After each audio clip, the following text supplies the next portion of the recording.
Of the many cases which my friend Mr. Sherlock Holmes investigated during the course of our long and intimate association, there are some which, for reasons of discretion or a lack of a definitive conclusion, have remained locked away within my tin dispatch box.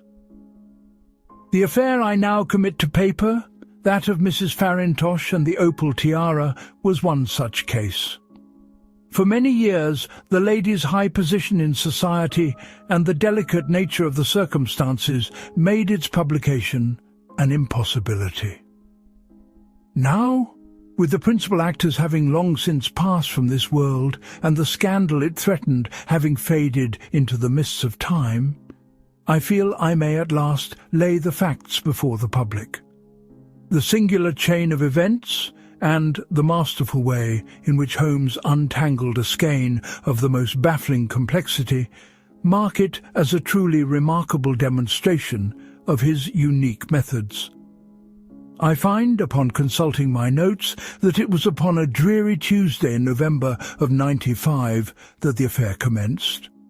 A bitter, creeping fog had descended upon London, a greasy, yellow vapour that coiled about the street lamps and rendered the familiar thoroughfares of our great city strange and treacherous.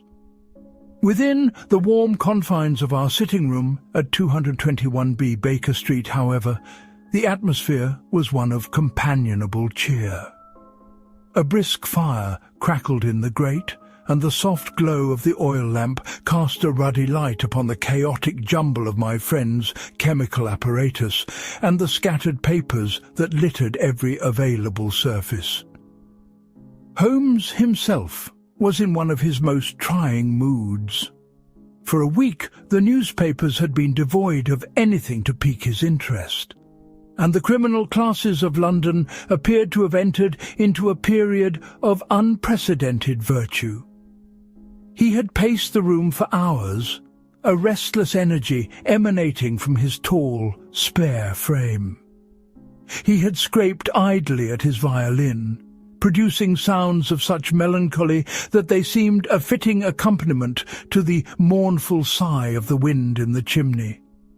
He had rearranged his vast indexes of criminal records, and now he sat hunched over a retort, watching with a fierce intensity as some foul-smelling concoction bubbled and seethed. "Watson, you see before you a man dying of intellectual atrophy," he remarked suddenly, without turning his head. "The cogs of the mind rust without problems to grind. London has become a city of sheep, and the wolves are all in hibernation. What is the use of possessing a rapier-like intellect if one has nothing but butter to cut?" "Perhaps you should take a rest, Holmes," I suggested, looking up from my perusal of the British Medical Journal. "Your mind is forever at full gallop. A period of quiet would do you good." "Quiet!" he snorted, turning his hawk-like gaze upon me, his grey eyes alight with impatience. "Quiet is for the grave, my dear fellow. Life is a grand problem, and I am a solver of problems. Deprive me of a case, and you deprive me of my very oxygen. I crave data. I yearn for complexity. Without it, I am forced to resort to artificial stimulants." He gestured with his pipe towards the mantelpiece, where the evidence of his occasional vice lay. "And that is a battle I prefer not to fight." As if in answer to his plea, the sharp peal of our doorbell cut through the muffled silence of the fog-bound street. Holmes sprang to his feet, his lethargy vanishing in an instant. A look of keen animation transformed his features. "At last, Watson, a footstep on the stair. I should know it, I think. It is not the heavy tread of officialdom, like that of our good Lestrade, nor the shuffling gait of a common client.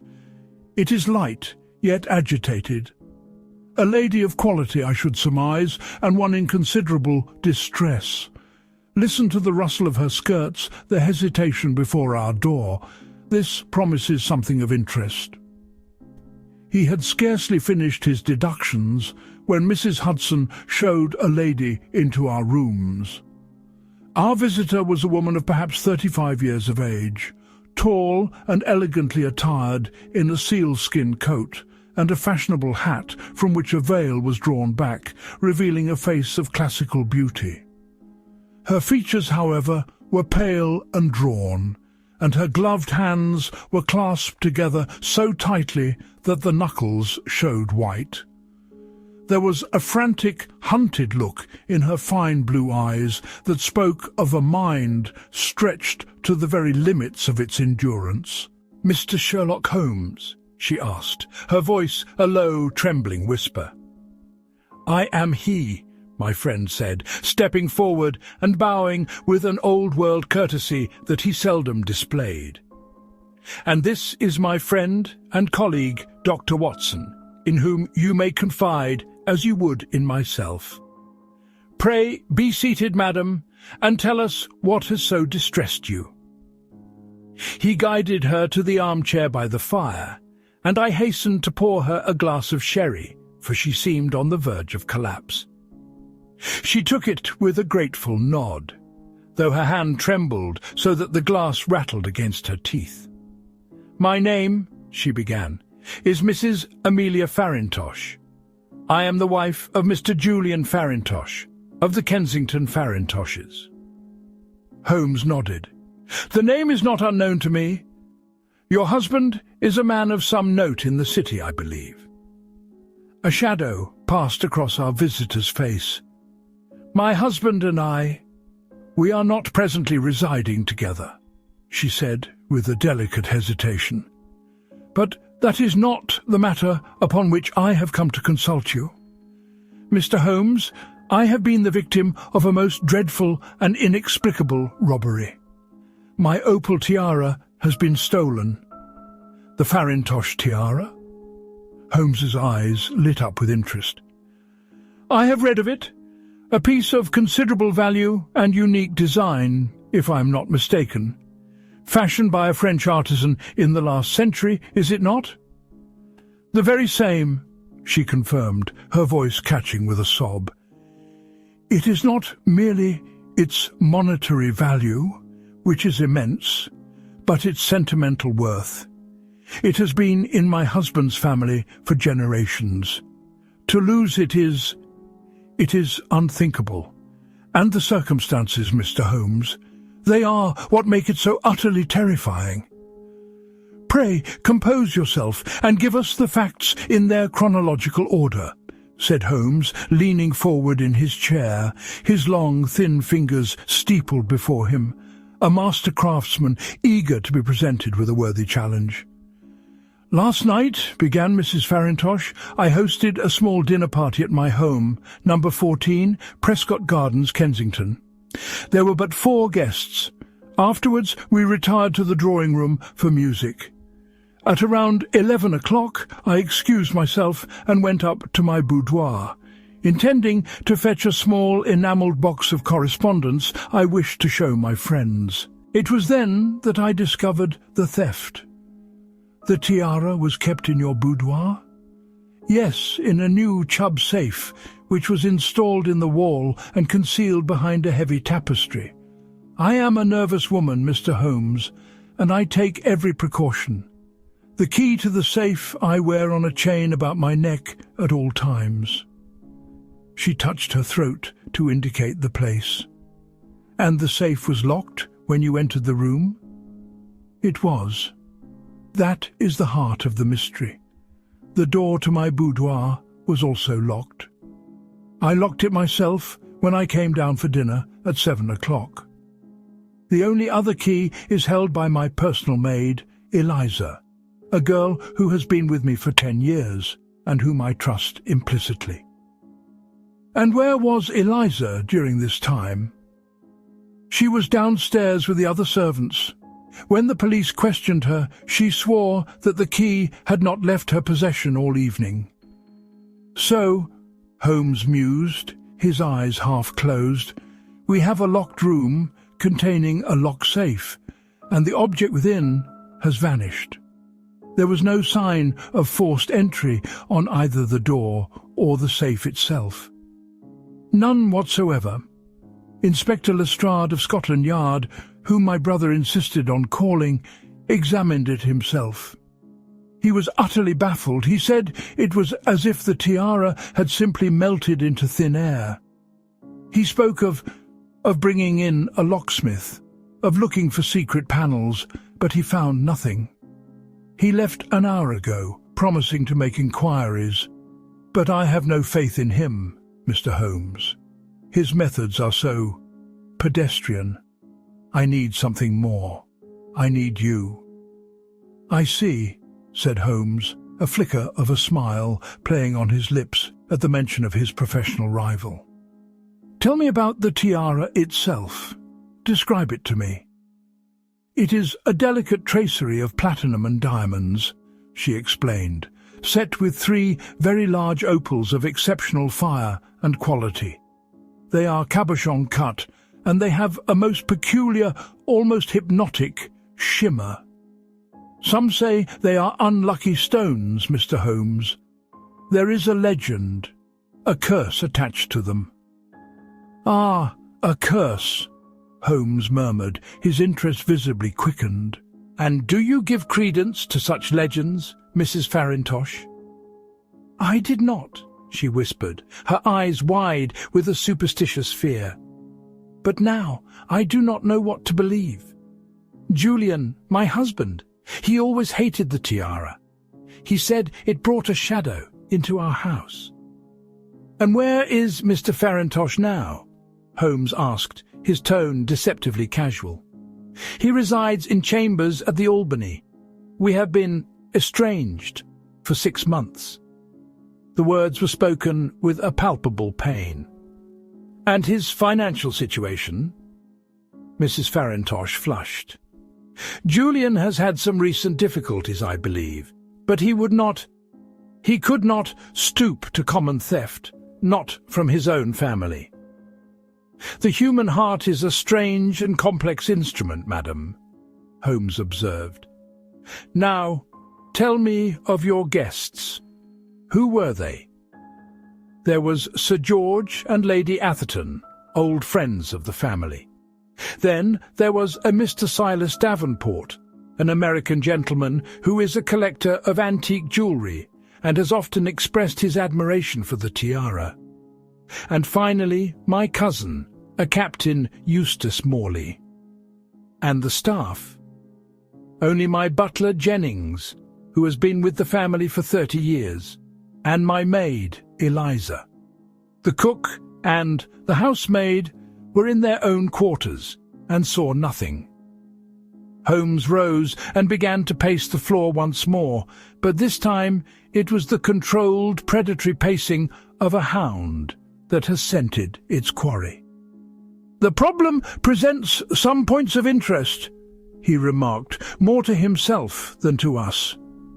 A theft from a double-locked enclosure, a limited number of individuals present, a valuable and unique object, and the shadow of a family curse. Excellent, Watson. The game is afoot. He turned back to our client. Madame, I shall be at your residence within the hour. It is imperative that nothing, and I mean nothing, in your boudoir is touched. The dust of a crime scene can be more eloquent than any witness. With a renewed sense of hope, Mrs. Farintosh departed, leaving Holmes in a state of high excitement. He changed swiftly from his dressing gown into a tweed travelling suit, his movements sharp and precise. "Watson, your hat and boots," he commanded. "There is no fog so thick that it can obscure the truth from a trained observer. We are bound for Kensington, and I have a fancy that we shall find something there to repay us for our journey." An hour later, the four-wheeler cab deposited us before number 14, Prescott Gardens. It was a fine, imposing residence, one of a terrace of white stucco-fronted houses that spoke of wealth and respectability. The windows were dark, save for a glimmer of gaslight in the downstairs hall. A uniformed constable stood guard at the door, but he touched his helmet respectfully at the sight of my companion, for Holmes's name was by now well known among the force. We were shown in by a butler of immense dignity and funereal aspect, who introduced himself as Jennings. His face was a mask of professional decorum, yet I thought I detected a flicker of anxiety in his eyes. He led us up a grand carpeted staircase to the first floor. "This is Mrs. Farintosh's boudoir, sir," he said, gesturing to a polished mahogany door. "Inspector Lestrade has given strict orders that no one is to enter." "Excellent," Holmes replied. The inspector's precautions, though often misguided, have, in this instance, served a useful purpose. He produced a key which Mrs. Farintosh had given him, and we stepped inside. My first impression was of a room of exquisite taste and luxury. It was furnished in the French style with delicate gilt-legged chairs, a silk-draped chaise longue, and a fine Aubusson carpet upon the floor. A pleasant scent of lavender and old lace hung in the air. The room's single large window was securely fastened and overlooked a small walled garden at the rear of the house. A fire had been laid in the grate but not lit. Everything appeared to be in perfect order. Holmes, however, paid no heed to the general aspect of the room. He was on his hands and knees in an instant, his powerful lens produced from his pocket, crawling about the floor like some great, ungainly insect. He examined the carpet inch by inch, paying particular attention to the area round the door and the heavy tapestry that concealed the safe. He sniffed at the air. He ran his long, sensitive fingers along the skirting boards, and he subjected the window latch to a scrutiny so intense that it seemed he sought to wrest its secrets from it by sheer force of will. "Come here, Watson," he said at last, his voice muffled. "What do you make of this?" He was pointing to a tiny, almost invisible scratch on the polished floorboards, just beside the leg of a heavy rosewood bureau that stood against the wall. "It appears to be a recent scratch," I observed, bending down to look. "As if a piece of furniture had been dragged across the floor." "Precisely, dragged and dragged back again. Observe the double nature of the abrasion. And now, the window." He moved across the room. "The latch is secure, the dust upon the sill is undisturbed. Or is it?" He scraped a minute quantity of grey, flaky material onto a piece of paper and folded it carefully into an envelope. "Interesting. And now for the main attraction." He strode to the wall and drew back the heavy tapestry, revealing the flush-fitting door of the Chubb safe. It was a formidable piece of engineering, gleaming and impenetrable.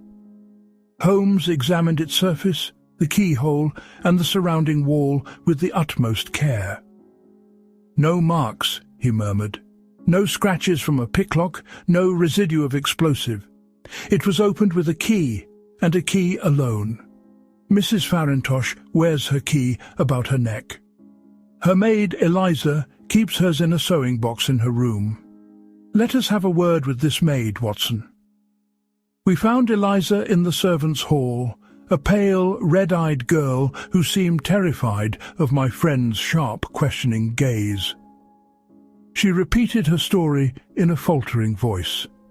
She had been downstairs all evening, and her key had been in her sewing box throughout. No one had entered her room. "You are quite certain of that?" Holmes asked, his voice soft but insistent.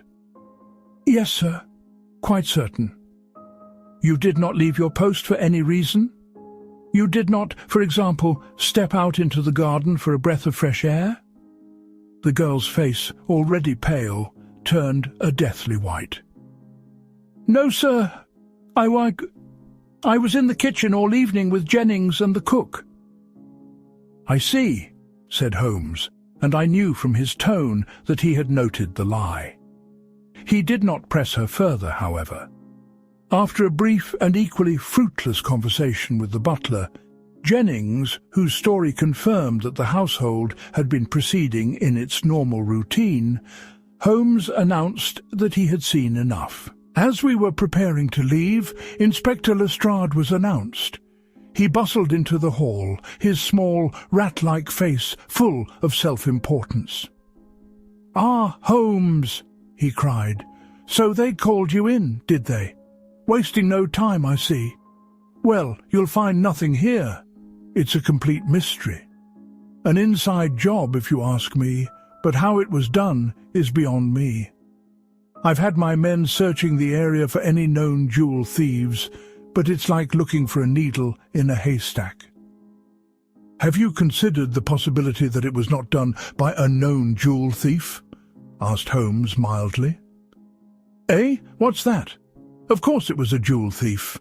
Who else would want a tiara?" Lestrade scoffed.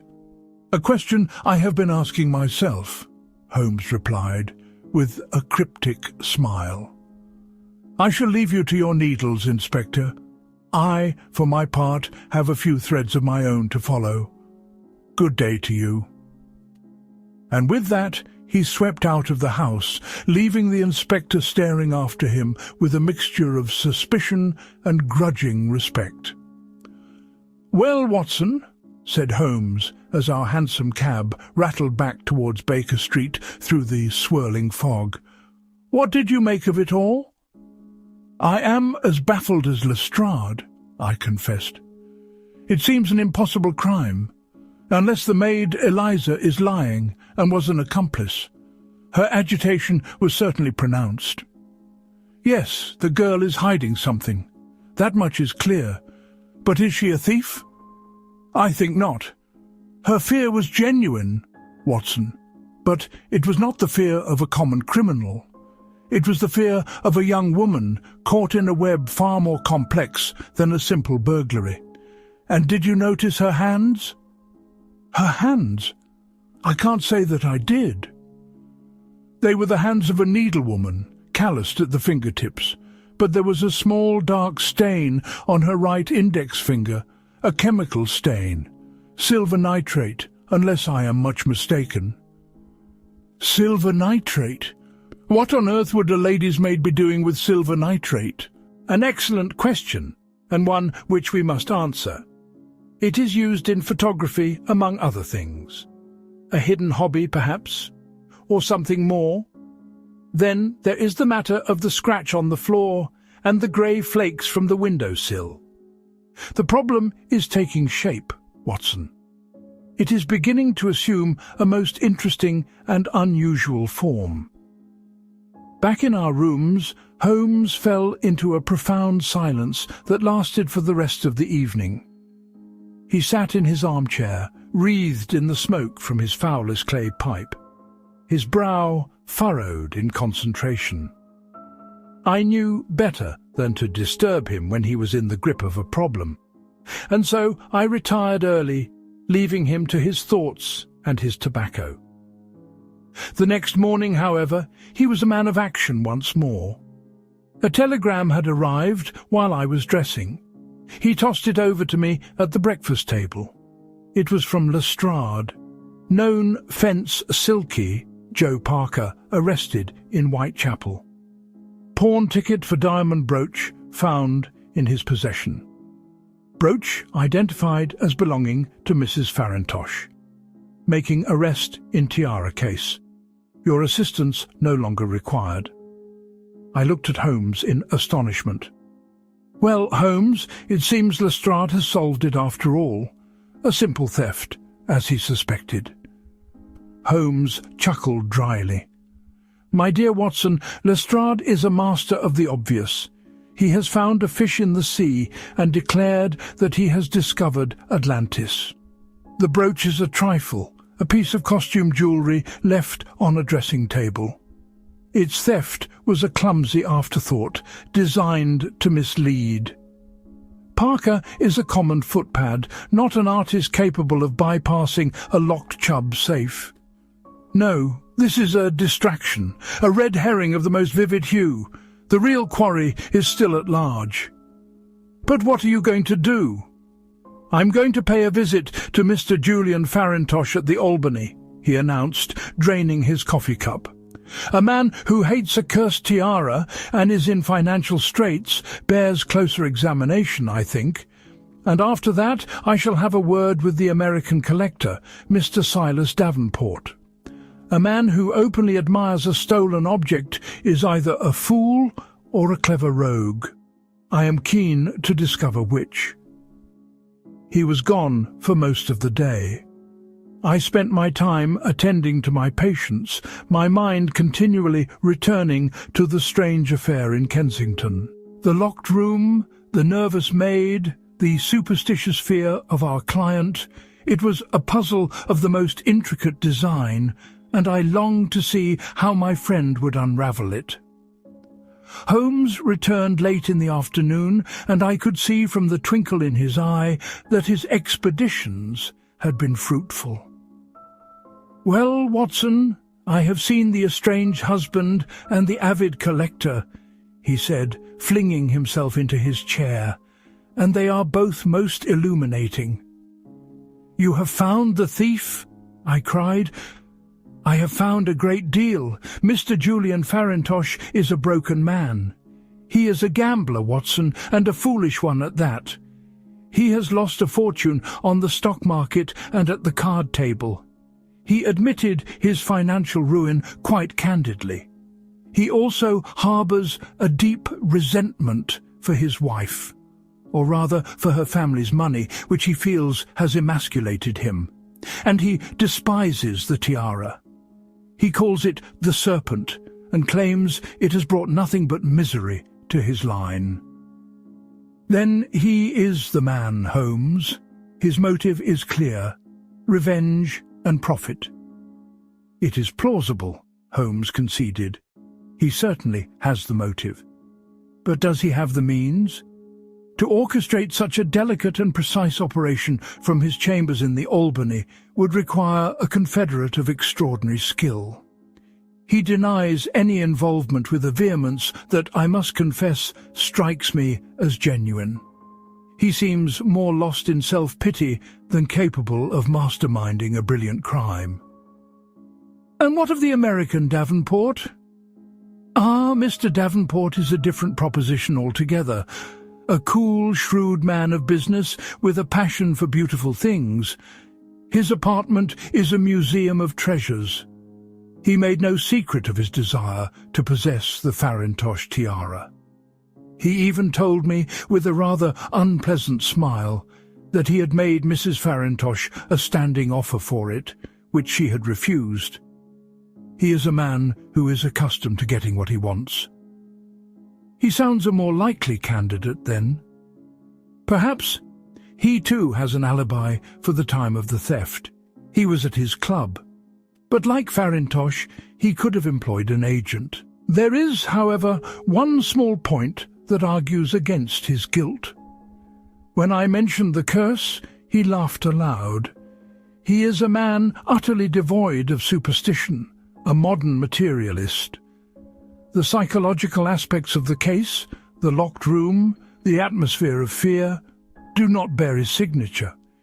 His methods would be more direct, I fancy, a simple smash and grab. He fell silent for a moment, lost in thought. Then he sprang up and went to the table where his chemical experiments were laid out. He took the envelope containing the grey flakes from the window-sill and tipped them onto a glass slide. He added a drop of acid and placed the slide under his microscope. "Ah!" he exclaimed after a moment, his eye glued to the lens. "Just as I suspected. Watson, come and look." I peered into the microscope. I could see nothing but a collection of tiny crystalline particles fizzing slightly in the acid. "What is it, Holmes?" "It is ash, my dear fellow, the ash of a Trichinopoly cigar."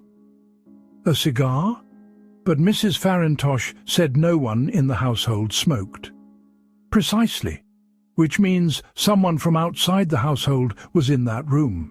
Someone who smokes a very particular and expensive brand of cigar.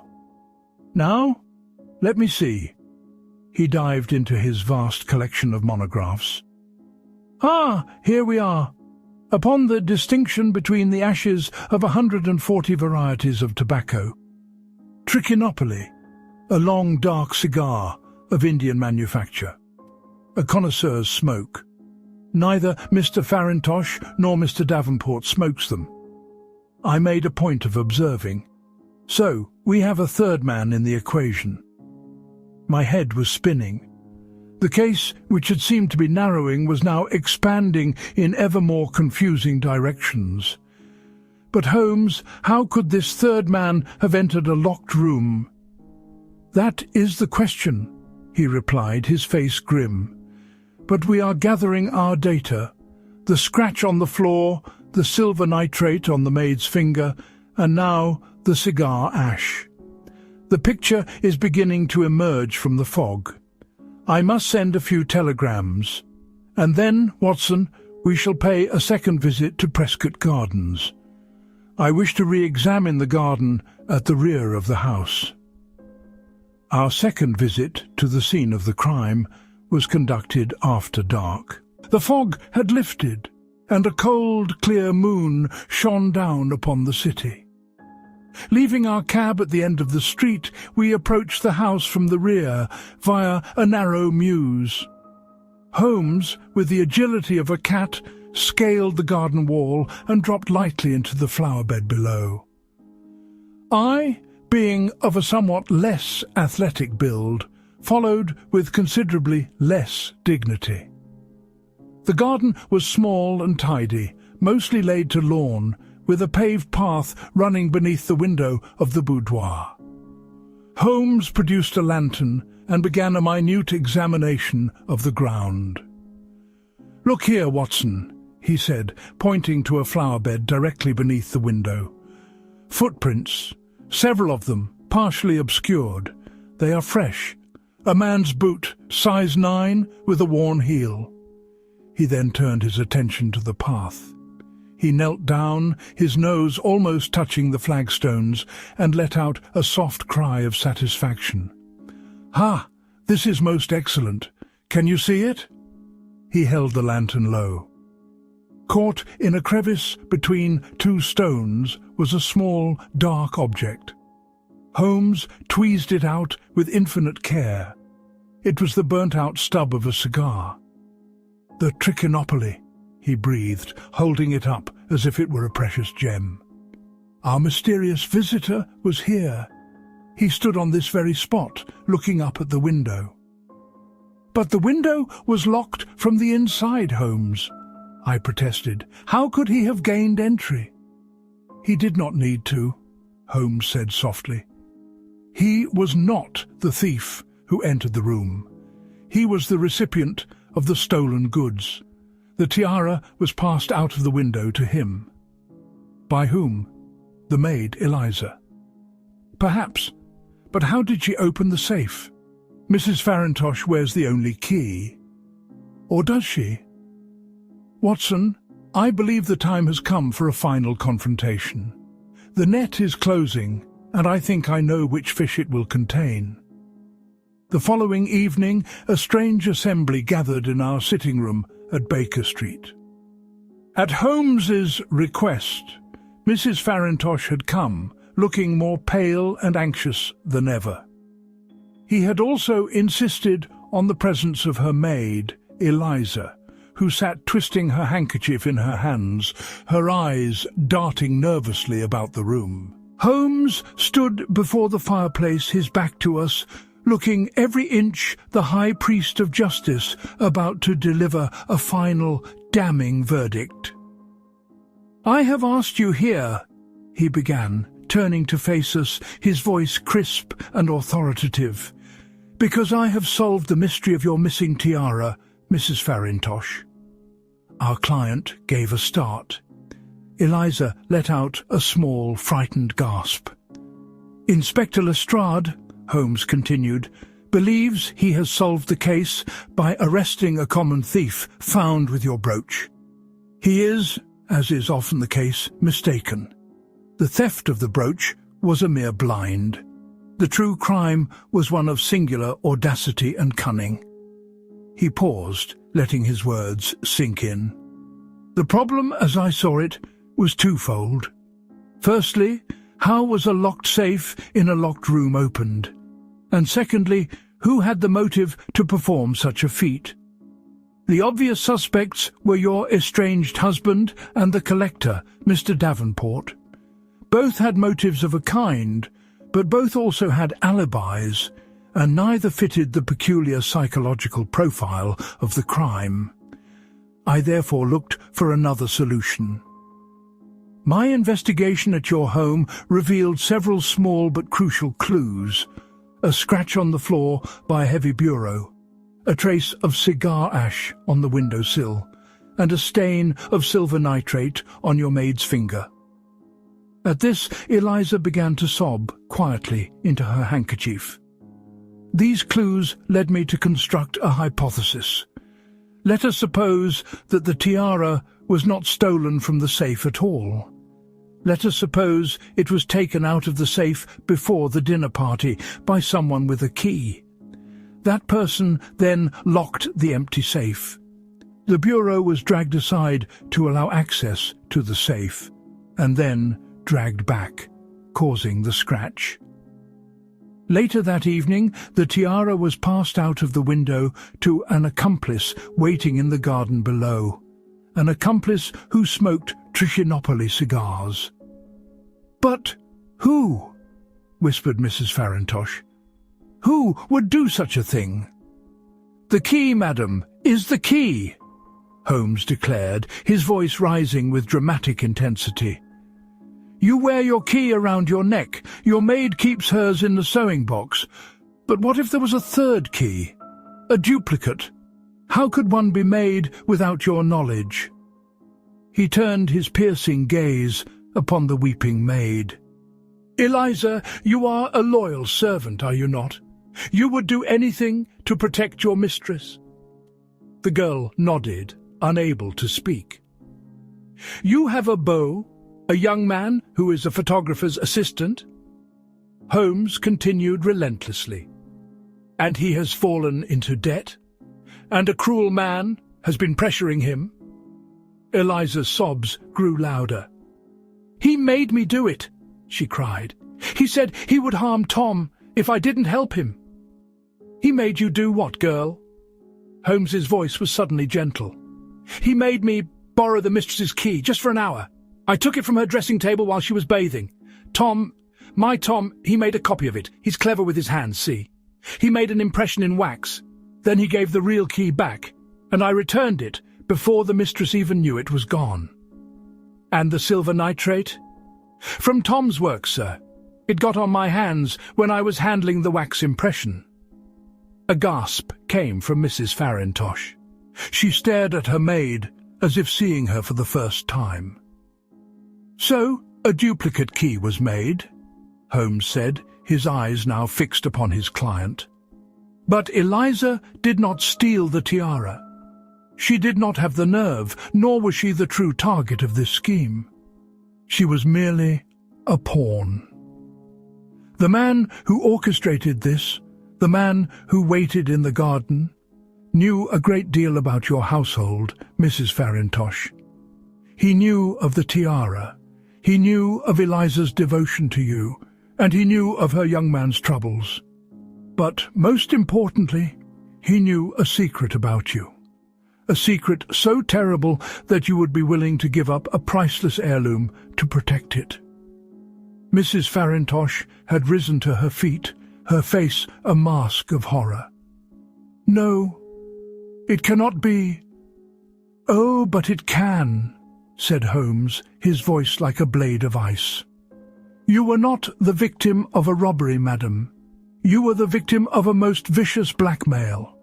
The story of the theft was a fabrication, a performance for your guests and the police, designed to explain the tiara's sudden absence. You took the tiara from the safe yourself before your guests arrived. You hid it in your room. And later that night, feigning a headache, you went to your boudoir and passed it through the window to the man who was bleeding you dry. Is that not the truth? There was a terrible silence in the room, broken only by the crackle of the fire and Eliza's ragged sobs. Mrs. Farintosh stood as if turned to stone, her face as white as marble. Then, with a low moan, she collapsed into her chair and covered her face with her hands. Her whole body shook with the silent, agonizing grief of a proud woman, utterly broken. "The blackmailer," Holmes continued, his voice softer now, "is a man I believe you know well. A man who was once a friend of your family, but who fell on hard times. A man with expensive tastes, particularly in cigars. A man by the name of Captain Eustace Morley." "My cousin," she breathed, the words barely audible. "Your cousin," Holmes confirmed. "A man who knew of some indiscretion in your youth, before your marriage. He saw his opportunity, and he took it. He used the innocent love of your maid for her young man as a lever to get the key made. He then put the screws on you, threatening exposure unless you paid him, not in cash, but with the one item he knew he could sell abroad for a king's ransom.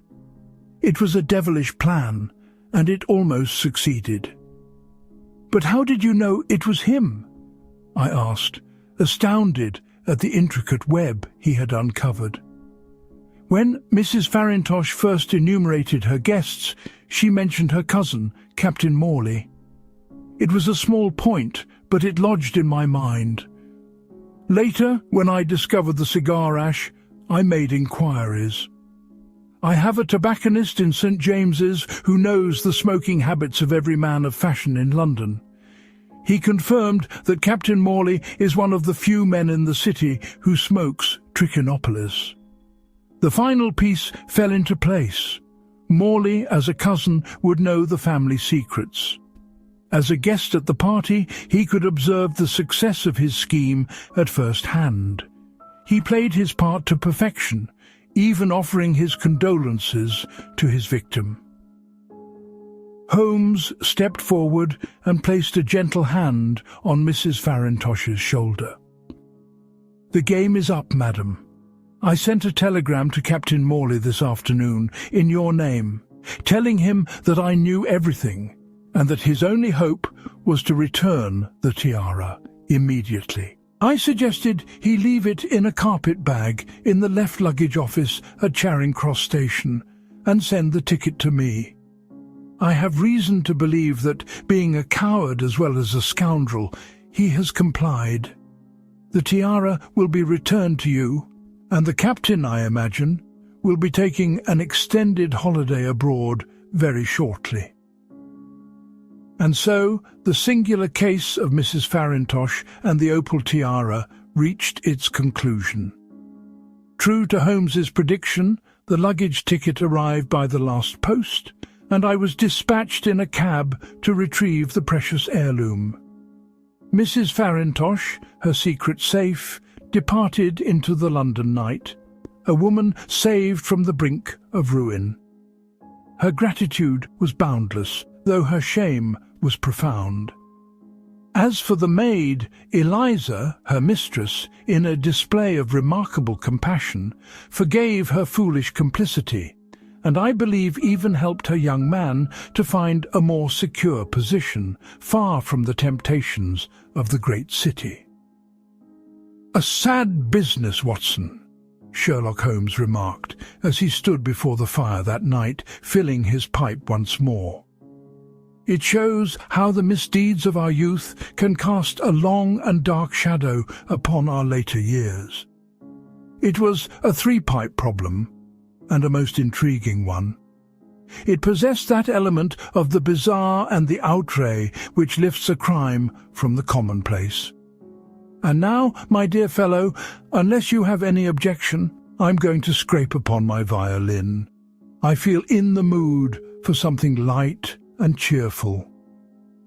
As the first merry notes of a barcarolle filled the smoke-laden air of our old sitting room, I looked at the masterful logician beside me, and I felt once more a sense of profound admiration for his extraordinary gifts. He had penetrated not only the secrets of a locked room, but the far deeper and more complex secrets of the human heart. Outside, the great dark city of London, with its millions of lives and its countless hidden dramas, churned on. But for one distressed lady, a measure of peace had been restored, thanks to the singular faculties of my friend, Mr. Sherlock Holmes.